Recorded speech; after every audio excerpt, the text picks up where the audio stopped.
যে তিনটা ভূমিকম্প এখনো আসা বাকি আছে। নবীজি বলেছেন একটা পৃথিবীর পূর্ব দিকে হবে। পূর্ব দিক কোন দিক?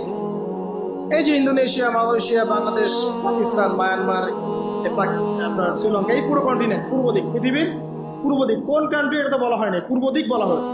এবং এখানে ভূমিকম্প বলা হচ্ছে না, বলা হচ্ছে ভূমি ধসে যাবে, মানে পুরো ভূমিটা নিচে চলে যাবে। এখন যারা এগুলো নিয়ে গবেষণা করেন তারাও কিন্তু সেম কথাই বলছেন, খেয়াল করে দেখেন।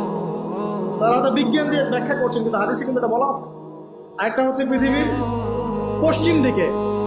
আর পশ্চিম দিকে কেন হবে জানেন? সমকামিতার কারণে, সুদের কারণে, জেনার কারণে, পর্নোগ্রাফির কারণে, এবং সারা বিশ্বকে তারা যে জুলুমটা করছে, এই জুলুমের প্রতিফল হিসেবে আল্লাহ পাক ঘোষিত।